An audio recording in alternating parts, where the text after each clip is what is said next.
So I found a better way to advertise on Facebook in 2025. And if you're a coach or creator or a business owner and you want to scale your business, one of the quickest and most effective ways to do this is with paid advertising. Essentially, where you can put $1 in, you get multiple dollars back. You then actually don't have a business, you essentially have a cash machine. And ultimately, that's what we're going to talk about today, is exactly how you can turn your business into a cash machine using Facebook and what hacks you can implement right now where there's been some big changes. And if you are going to be in Dubai, or if you want to travel to Dubai, we have a huge mastermind event, 14th to 15th of November, where I will be teaching some of these strategies in a lot more detail in person. We also have a great friend of mine, Jordan Lee, whose business is now doing $6 million a month, utilizing AI and ads, and he'll be sharing what he's doing there. So if you head over to my main Instagram account, you can click the link in the bio and you can buy a ticket for the event there. Now, let's get into the episode. So Facebook ads. A lot of people are definitely afraid of running paid advertising. They think it doesn't work. They just end up burning their money. Facebook is $1 trillion company. The ads work. It's easier than ever before to run a paid advertising. Ultimately, you just don't know how. And that's a skill deficiency. And that is an ignorance tax you are continuing to pay every single day. Also with this, Facebook ads, as does everything right now, is evolving. So you have to evolve with it alongside your skill sets, because what used to work maybe in 2020 won't work in 2025 and certainly not in 2026. And we are on the cutting edge in terms of what actually works within paid advertising, specific in the fitness niche, as we work with some of the biggest content creators and coaches across the platforms. Now, if I was going to give you some golden hacks that I see working right now, the more specific you are to your avatar, the harder the ads hit. So one thing that works phenomenally well is this. If you put like the actual age bracket, so if you're a guy in your 40s, if you're a woman in your 30s, if you're a woman over 50, the reason that specificity, a difficult word to get out, works so well is because of two reasons. One, if you put the Facebook ad targeting on, it will obviously target within these age brackets, but also it helps from a targeting perspective. Some people lie about their age on Facebook. Secondly, is that what happens? The person watching or listening to the ad, they think this is for them. Oh, I'm a guy in my 20s, so I better pay attention to this. I'm a woman over 50, I better pay attention to this. And the more specific you are with your advertising, the harder it hits. Now, why this is more effective in paid advertising than organic content is, guess what? We can put the exact creative we want in front of the exact person. So for example, we target certain regions of the United States with a certain type of creative, with a certain hook, talking about certain age demographics, and guess what? It's converting like wildfire because we're very, very specific and narrowed down in terms of who we're speaking to. So the ad is just trying to land in front of the right person all the time. And when you actually break this down to being age specific, gender specific, and if you're not sure what gender you should sell to, so like, okay, we work men and women, like who do you think is the most likely to buy from your paid ad? If you've had colder clients come from you, what's been the easier buying conversation? In my opinion, that's the real like frontline information you need to get back from your sales team, or you if you're taking sales calls, and then also your DM setters. Because this direct feedback from like the trenches essentially is what allows you to steer the marketing of your business. And you also have to understand this with paid advertising. Roger Federer is the greatest tennis player in history. He only won 55% of the shots he hit. He lost 45% of the shots in matches he played. But why did he win? Because he won the ones that matter. But also within that is he still kept going even though he was losing a lot of the time. Now, the reality is that it's the same as Facebook ads. You have to have the ability to be able to understand what metrics you're looking for and what good looks like. So for us, we currently have some ads that are getting under $100 a call booked, $100 a call booked, to the United States, which is wild. Now, our KPI is way higher than that we can tolerate in terms of it being basically profitable. And ultimately, this is where business is a game of maths. And particularly when you come into Facebook ads, you want to track the data like your life depends on it. So if I was going to give you the key things you want to track, it's going to be looking at your CPMs. It's going to cost per 1,000 impressions, cost per mil in fancy French words technically. Basically, how much does it cost you to get in front of 1,000 eyeballs? Now, a lot of people also get this wrong because they think, oh, I want to get the cheapest CPM as possible.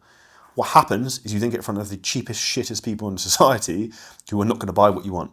If you wanted to get in front of the people who live on the palm, who are billionaires, it's going to cost you more than Karen who works in the co-op. So you have to understand there's an element of you get what you pay for. The second thing you want to make sure you're tracking within that is the conversions in terms of leads coming through to calls. Thirdly, that's when people come in from a calls perspective, like what is the cost per call booked? What's the cost per call shown? And then when you actually start selling these Pedros is what is the income per call booked? So if I know on average, okay, we booked, let's say for easy maths, I booked 100 calls and I made £100. Obviously it's not correct maths. I know, regardless if those calls showed up or closed, I am making £1 per call that is booked. Very, very simple. So this is an important maths to then know. From that standpoint, I know, okay, anything above £1 per call booked, I'm essentially profitable. And this is where you need to break things back down to like base maths. So once you've got the calls being booked in terms of tracking of that, you want to obviously know revenue, ROAS, and all these types of things. Now, I'm not going to sound like Stephen Bartlett, but I know a lot of people coming onto our podcast and who are not subscribing, but still enjoying the content. If I have one small ask for you, it's please hit the subscribe button. It'll help us a lot. For anyone who's using a VSL or sending traffic to a landing page, you have to have ROAS integrated. We set up something this week, which is Baller, which is an AI integration, which is basically feeding data back from our calls that are getting booked, our sales team, back into ROAS, back into Facebook Ads Manager. If we click a call is disqualified, it gets fed back, and we can see the difference between a qualified call booked and an unqualified call booked. And it also feeds that data back to Facebook to then not give us more of the people we don't essentially want. Because Facebook, in normal tracking, doesn't know if you're sending basically qualified calls or unqualified calls. It just sees calls booked. And what is it optimizing for? Calls booked. So it's going to send you more of the same dog shit leads that you don't want. So if you have leads coming into a pipeline that aren't great, the real problem is you aren't actually feeding the data back, and that's ultimately a systems problem, which when you know how, it's very, very simple to essentially fix. The second thing we want to talk about is from a creative standpoint. The reason Facebook ads are easier than ever before is because the creative process, you can analyze so much data with AI, which is we're going to talk about at our event in November and teach you specifically in person how to do this, that it allows you to be laser targeted. So you can pull all the data from coaching calls, sales calls, you can get clients to do ocean personality tests. So you can make all the ads hyper specific and hyper manipulative. So you're not making marketing, you're making propaganda. And propaganda is essentially what is going to be pulling people in to agree with your agenda and narrative. So then they want your products and service and to sign up for your coaching program. And that is essentially the game of what's called direct response marketing, where essentially we're getting someone to go from being cold to then wanting to buy your thing as quickly as possible and get them the desired outcome. Now, that is a huge thing that a lot of coaches aren't doing and people are sleeping on. And this is like the golden opportunity for the next 12 to 24 months. Because we are doing things now like making ads fully with AI that aren't even me in them.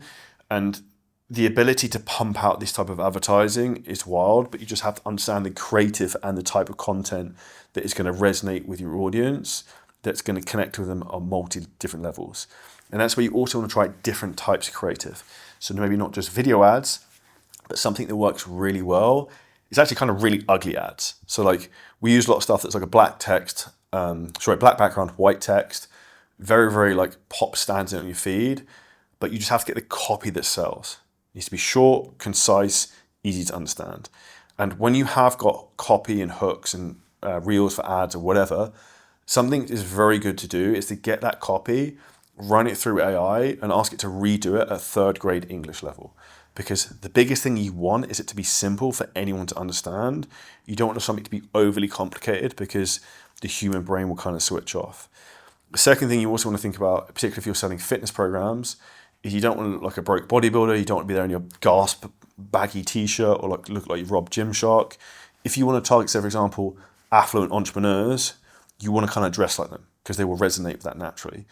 If you look at someone like John Madsen, who I think is on pace to do $50 million plus this year in high ticket in fitness, the reason he hits so hard with his ads and his audience is because they resonate with him. He's grey beard, he's slightly older, he's got a kid, he was ex-NFL player, and a lot of people want to try and mirror his marketing, but you can't because you're not John. So you also need to try and mirror your marketing to your actual market who are going to buy with you, because congruency to your demographic It's huge. So the reason why we do so well in terms of particularly helping people scale fitness businesses is because my background is I'm a fitness trainer. I failed as a personal trainer in 2008. I then went and became an estate agent for 6-7 years. I then started my online business as a side hustle and then built one of the biggest online fitness businesses in the world with over 17,000 clients. Then moved to Dubai, then had coaches knocking down my door to help them do the same thing. And 2.5, 3 years later, we've helped over 1,200 coaches scale their business. The last 12 months, we've helped 21 people scale to over 100K per month. And this is incredibly easy, just when you know how. And if you don't know how to scale your business and you want to learn how to scale your business, drop me a DM on Instagram, say you listen to this podcast about Facebook ads, and I'll personally send you a voice note, a message back, and we can see how we can help you with that. Now, to get back into the more tactical stuff with this, we talked about being specific with your avatar, your niche, your audience. So a lot of people only look at the ad, but what comes after the ad? If you're running a follower campaign, what does your profile look like? What does your content look like? What does your bio look like? Is that congruent with the ad? If you're running, for example, a VSL funnel, which is what we teach a lot of people that crush as well, really well with right now, or a webinar, what's the copy on the webinar? Does that match up with the paid ad? Because if those two things aren't in alliance and aren't in agreement, guess what happens? People don't watch the webinar, people don't come out to the VSL, there's a massive drop-off. We made one tweak this week in the opt-ins for our VSLs, and I doubled the opt-in rate, which is basically the equivalent of doubling the ad spend. And that's when you actually know what you're doing. Small tweaks can make massive differences in terms of throughput, in terms of profitability of your ads. Most people just try and blast traffic and then hope for the best. Hope for the best is not a good strategy in terms of scaling a business when you're using a pay-to-play method, which ultimately everybody is going to be doing in the future. And if you're in a position right now where your biggest bottleneck in your business is lead generation and calls getting booked, and every single day you're like worried where the next sale is coming from, you're worried where the next lead is coming from, you're constantly checking your Instagram inbox, you're constantly looking for sales calls coming in getting booked, guess what? Organic content isn't consistent. Paid advertising is consistent. If I know I can spend $5 to get a lead and $100 to book a call, I can just do that every single day and just spend more and more and more. And guess what? We don't have a lead flow problem. You don't actually have a sales problem because you need to have more people have the ability to be able to take those calls, convert them profitably, and then you can scale your business. Now, most people can't actually do the basic back of napkin math to get that to work. But it's actually incredibly consistent and easy when you know how to do so. Now, most people think that ads aren't profitable. We had someone who signed up with us and they think, oh, my ads aren't really making money. We were like 2-to-1 on cold traffic on the front end. Now, the reality you have to understand is ads are way more profitable than you realize. And I give a great example. We had a lady who joined us to work with the 7-figure scaling systems. I think she's paid us like $18,000. She came and she followed me on Instagram, came into our funnel because she saw one of my ads. Now, that hasn't directly attributed back to an ad or a funnel, but we made money. And this is also what I see with a lot of bigger businesses. The more they spend, their overall revenue just goes up, but you can't necessarily track everything because there's also multiple touch points. For example, if you're watching or listening to this podcast and you heard of me from a paid ad or found out me from first, drop it in the comments. I would be fascinated and what ad it was. Because there'll be a lot of people who would have come in from, say, a paid ad to our podcast, to our YouTube, to Instagram, but you can't track that back. But it is directly coming from the ads where you can create huge amounts of top of funnel traffic. I think like 2 weeks ago, we scaled our paid ads and we doubled our sales team and we doubled our reach every single week. We get about an extra 1.2 million people top of funnel who basically see me dancing around the internet. And that's the power of paid ads. If you want to get more traffic, you can just spend more and pull more people in. Now, the last thing I want to touch upon here, which is one of the hardest hitting things that is making paid ads basically crush on autopilot, is there are certain things in Ads Manager you can put on Advantage Plus that massively reduce your cost and increase the lead conversions. Now, these aren't on all the settings there because some of it's garbage and will ruin your ads. In particular, if you're running like boosted funnels, boosted reel funnels, because let's say I'm a lady, I'm clearly not, but let's say I'm a lady and I'm running ads to women, let's say in the United States, and I click Advantage Plus turned on, and guess what? I start getting men follow me. That's what Advantage Plus does. It will basically push outside of your perimeter you set up in terms of your audience to find other people who engage with the content, which is not what you want. So there's certain things that don't work very well, but as a general, Advantage Plus allows you to crush much harder from a paid advertising standpoint to maximize what Facebook can do and the AI algorithms. If you want to know exactly how to do that, then DM me on Instagram and we can show you how all of that works and how you can actually scale your business so you never have to worry about leads again. Because for me, the thing that gives me the most comfort at night when I go to bed is I know I have a system that will consistently book calls every single day from paid ads, profitably, without me having to do anything. I can stay in bed all day or sit by the pool outside, by the beach on a palm, and the show will continue. And ultimately, that's when you actually have a business, not a job, which is kind of the point of what you should be doing if you're watching and listening to this podcast. If you took value from this, make sure you smash the like button, subscribe, and if I can ask one huge favor, please share this with a friend who needs help scaling their business.